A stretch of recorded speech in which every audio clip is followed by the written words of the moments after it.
देखिए दोस्तों, आज हम आपको पॉजिटिव डिग्री से कंप्लीट डिग्री बनाना सिखाएंगे कि पॉजिटिव डिग्री को कंप्लीट डिग्री में कैसे चेंज किया जाता है, कैसे परिवर्तित किया जाता है। देखिए, जब पॉजिटिव डिग्री का वाक्य एफर्मेटिव में दिया हो और हमें उसको कंप्लीट डिग्री में चेंज करना हो, तो हम जब उसको कंप्लीट डिग्री में चेंज करते हैं तो उसको हम नेगेटिव रूप में लिखते हैं, और जो एज डॉट डॉट एज या सो डॉट डॉट एज दिया होता है उसको हम हटा देते हैं, और जो एडजेक्टिव दिया होता है उसको हम कंप्लीट डिग्री में चेंज कर देते हैं, और सब्जेक्ट को ऑब्जेक्ट की जगह और ऑब्जेक्ट को सब्जेक्ट की जगह लिखते हैं।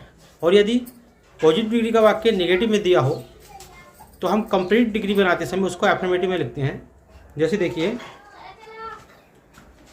ए cat runs as fast as a dog. अब हम क्या करेंगे, ए डॉग को कैट की जगह लिखेंगे, ए कैट।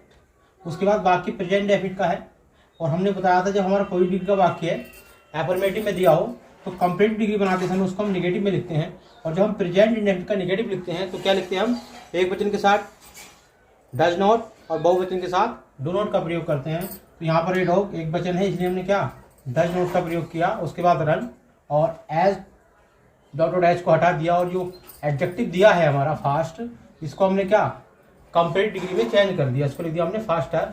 और उसके बाद कंप्लीट डिग्री के बाद जो हम देन का प्रयोग अवश्य करते हैं, तो उसके बाद हमने देन लगाया, और ए डॉग की जगह हमने क्या लिखा, ए कैट।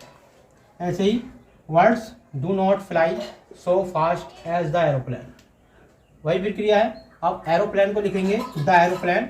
उसके बाद देखिए, हमारा पॉजिटिव डिग्री का जो वाक्य है वो हमारा नेगेटिव में दिया हुआ है, और मैंने आपको बता दिया था जब पॉजिटिव डिग्री का वाक्य नेगेटिव में दिया हो तो कंपैरेटिव डिग्री बनाते समय हम उसको क्या एफर्मेटिव में लिखते हैं, तो द एरोप्लेन।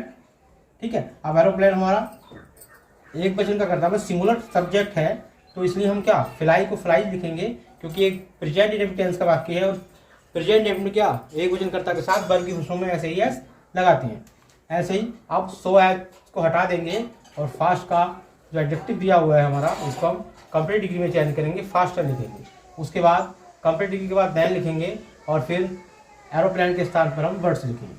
उसके बाद ही reads as carefully as I do, तो वही प्रक्रिया, आई को हम ही की जगह लाएंगे, और बाकी हमारा पॉजिटिव में दिया हुआ है, मतलब पॉजिटिव एफर्मेटिव में दिया हुआ है पॉजिटिव डिग्री, तो कंप्लीट बनाने समय हम इसको नेगेटिव में लिखेंगे।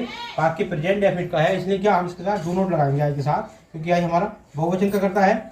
तो आई डू नॉट रीड, और इसको केयरफुली को हमने कंप्लीटिव बनाने के लिए क्या इसके आगे मोर लगाया। कुछ शब्द ऐसे होते हैं जिन शब्दों से पहले मोर लगाने से कंप्लीटिव बन जाती है, तो मोर केयरफुली, और कुछ शब्द ने जो है आर ई आर लगाने से कंप्लीटिव बन जाती है, तो मोर केयरफुली देन ही। अब देखिए, आई की जगह ही आया और आई के साथ डू था। ठीक है, क्यों आई के साथ डू क्यों था, क्योंकि ये बहुवचन था इसलिए डू था। लेकिन अब यहाँ ही क्या हुआ, एक वचन हुआ, सिंगुलर सब्जेक्ट हुआ, इसलिए हमने क्या लिखेंगे, यहाँ पे डज लिखेंगे। ठीक है, तो मैं